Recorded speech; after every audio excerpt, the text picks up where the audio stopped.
Ya oke guys, kembali lagi bersama gua. Di video kali ini kita akan bahas soal modifikasi VW Golf.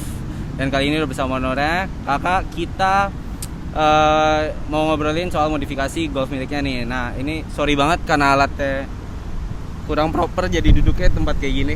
Santai mas. Santai ya. Oke, dan ini kita berpacu dengan waktu karena takut keburu hujan. Jadi kita langsung aja ngobrol nih. Ini VW Golf MK5 ya berarti ya? Iya, MK5 GTI. GTI. Tahun berapa nih? Tahun 2007.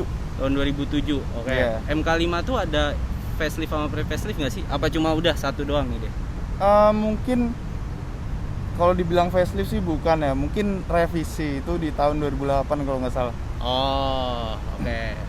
Jadi Ini apa? semacam persiapan untuk ke MK6 lah kalau nggak salah ya. Berarti modelnya juga ada perbedaan tuh kayak bumper gitu-gitu. Enggak. Kalau bumper enggak. Cuma penyempurnaan aja gitu ya berarti ya? Iya. Oh, oke. Alasan ngambil ini nih, VW Golf ini kenapa nih? Karena sebenarnya apa ya? Sebenarnya pertama mau ambil MK6. Cuma ya kemakan stigma lagi sih dari apa stigma jeleknya MK6 lah. Dia bilang ada banyak yang bilang banyak trouble atau apalah. Oh. Nah terus waktu ngecek si MK6 nih dulu ada ngecek MK6, adalah nih MK5 lah. Terus gue lihat kok lebih cakep, Iya. langsung apa ya, langsung suka lah. Terus ternyata juga ini kan budgetnya lebih murah kan daripada MK6. Jadi ya udah sikat aja, sisanya buat modif.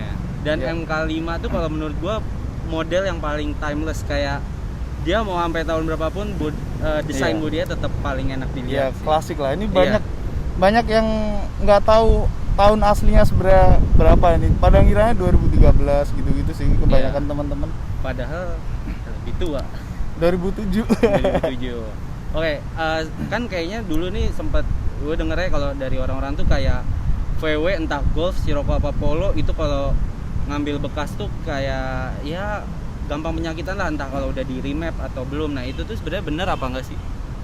Ya sebenarnya tergantung sih. Kalau lu misal mau ambil TSI ya memang dia kan gearboxnya kan dry clutch. Heeh. Jadi mungkin perlu banyak ini ya perhatian ya buat di gearboxnya itu sendiri, entah maintenance-nya, entah cara lu pakai mobilnya gitu-gitu. Jadi kan kalau misal nih Indonesia lagi summer gitu kan, terus lu sering kena macet-macetan, itu juga dia kan gearbox panas, jadi ya beda kalau sama yang GTI dan R gitu kan, dia gearboxnya wet clutch, jadi dia lebih coolingnya lebih baik lah. Kalau misal untuk VW ini bilang banyak masalah tuh ya sebenarnya normal sih masalahnya. Kalau lu anak mobil dan lu ngulik mobil, lu pasti senang-senang aja pakai VW. Tapi kalau lu yang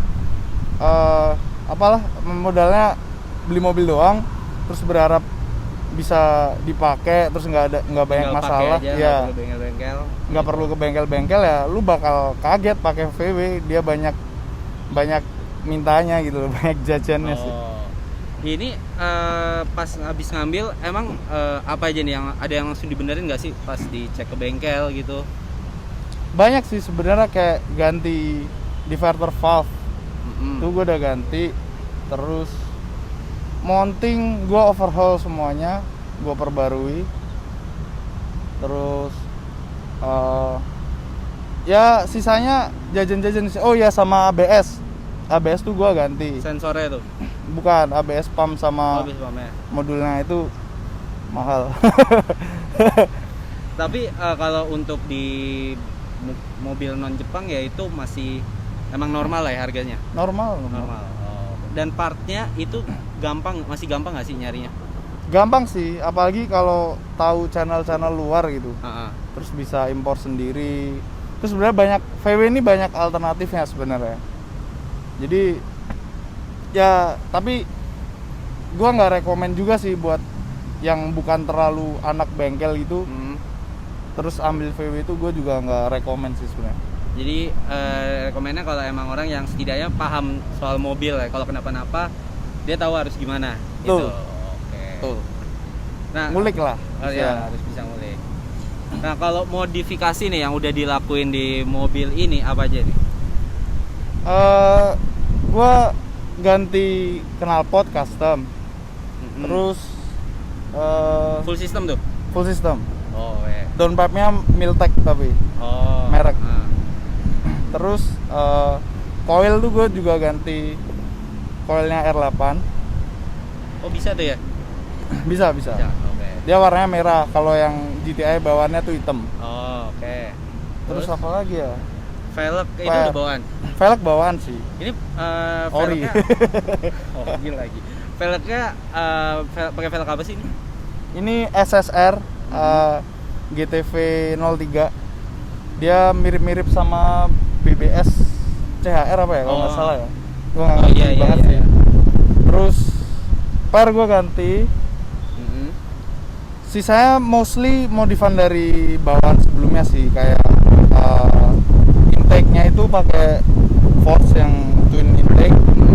Terus brake pad dia pakai endless, brake line dia pakai Goodrich. Apa lagi ya?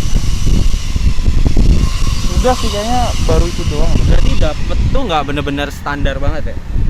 Udah Oh iya, gue juga ini refresh remap ini ECU sama TCU transmisi. Oh iya. Gua remap di Speedcraft. Itu stage 2 di ECU, stage 3 di TCU, DSG-nya. Oh, oke. Dan udah di dyno tuh berarti? Dyno belum sih, tapi kalau untuk mungkin kalau untuk mapnya itu ada on papernya mungkin 290-an HP lah, 290-an WHP, HP. nggak tahu. Dari standarnya berapa sih, Golf? Kalau standar? Standar 200 PS. 200 PS. Iya. Oke. Nah, kalau soal refresh itu kena budget berapa? Kalau di VW Golf nih? Kalau yang mana ya, Speedcraft? Speedcraft. Ya Speedcraft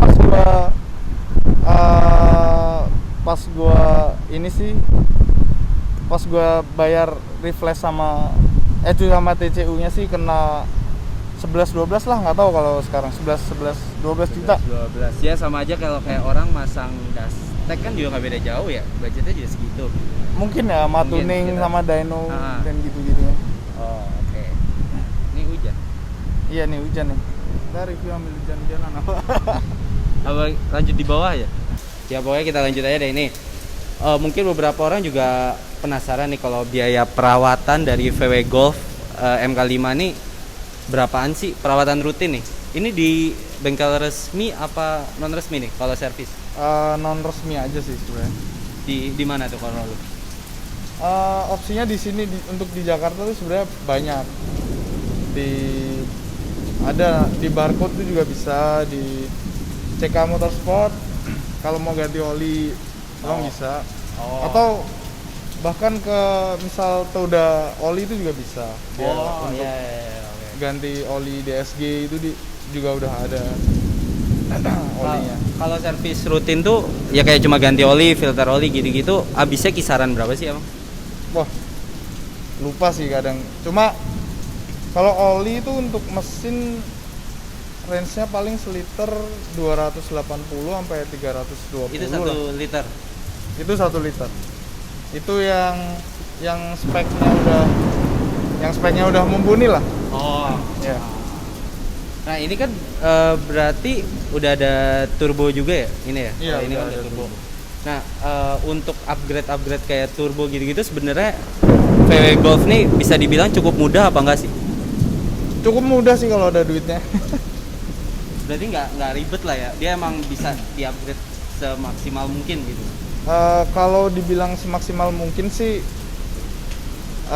gue jujur belum pengalaman ya. Cuma menurut yang info-info yang gue ulik sendiri ya, ini kan turbo K03 ya, K03. Nah itu mungkin di-upgrade-nya ke yang turbonya si Golf MK6R itu, K04 atau Sirocco R itu ada biasa pada upgrade ke K04. Oh. Gitu sih, soalnya rata-rata PNP karena mesinnya sama kan.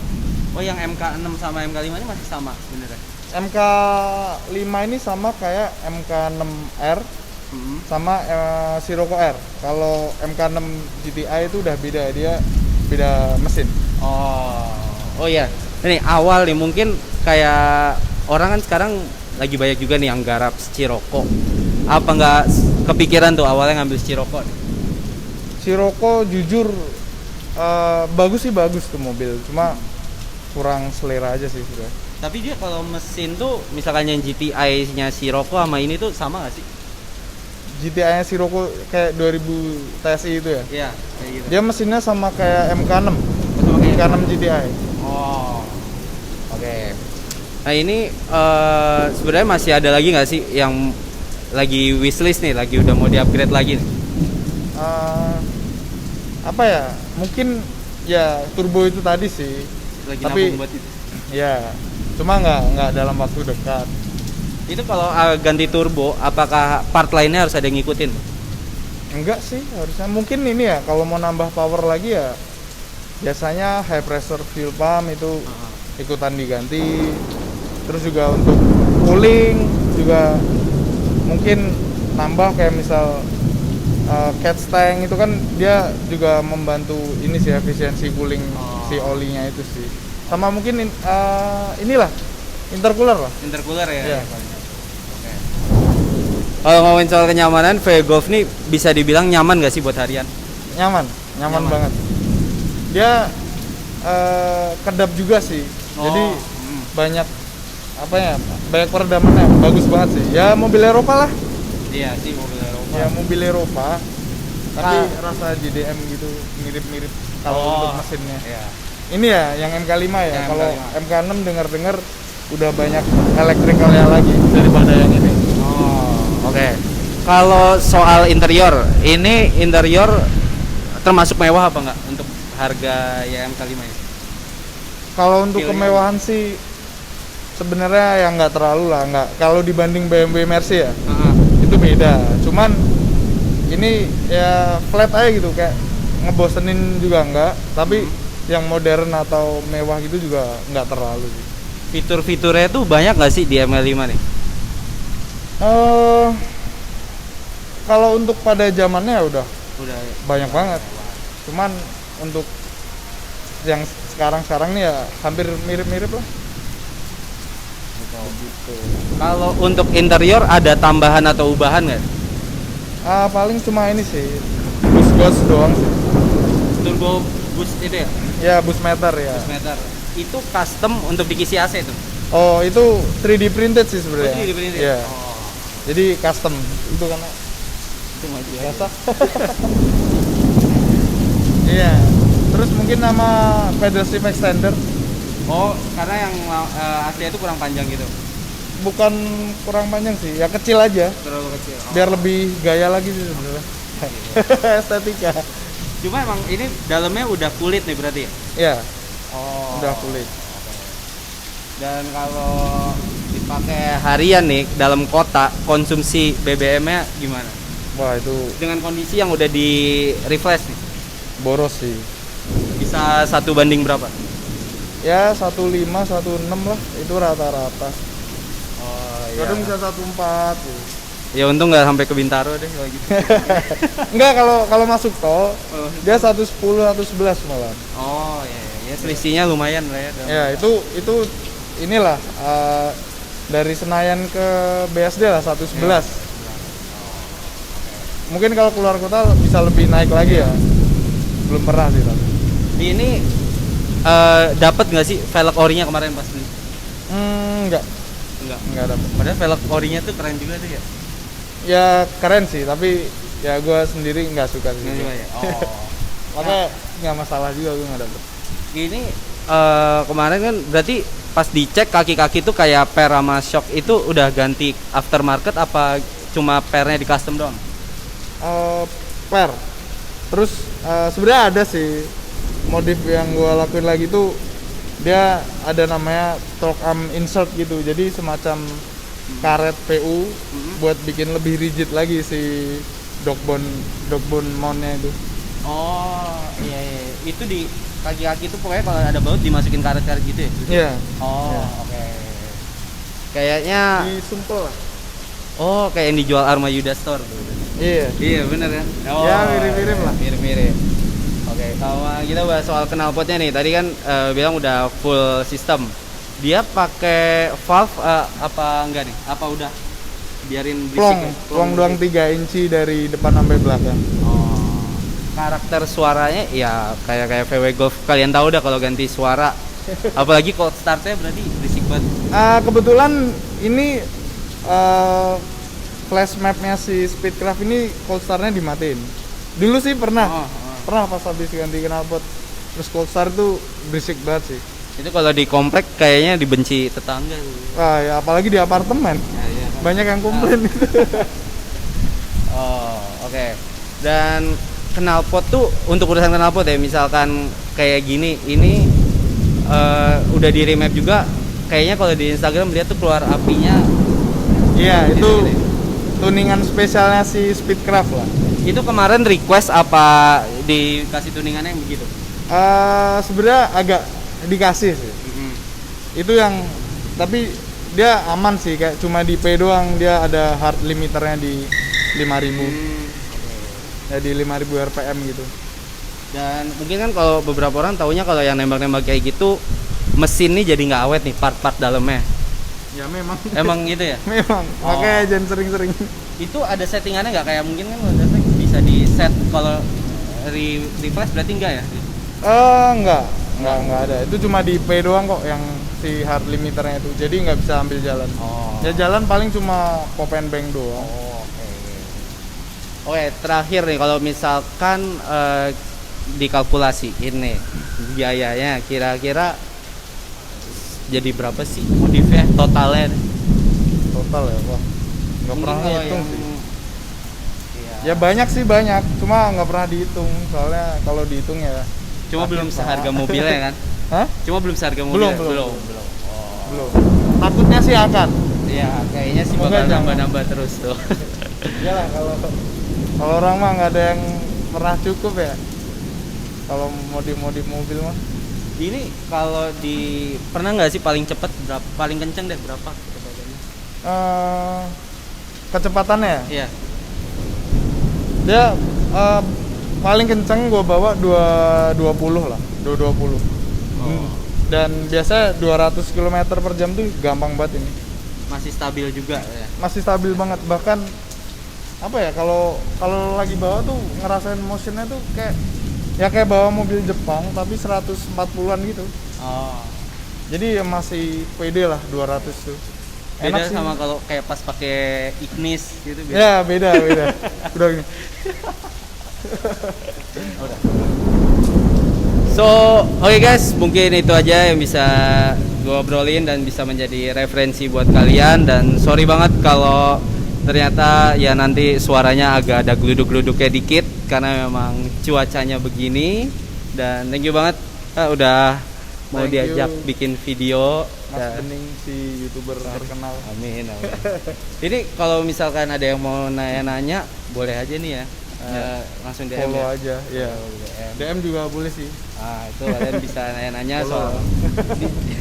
soal detailnya, misalkan ada beberapa yang kurang kalian dengar di video ini. So, itu aja guys untuk video kali ini. IG kan di sini IG. Iya, IG-nya ntar gue cantumin. So, itu aja. Sampai ketemu di video baru berikutnya. Jangan lupa untuk like, share, dan subscribe. Thank you.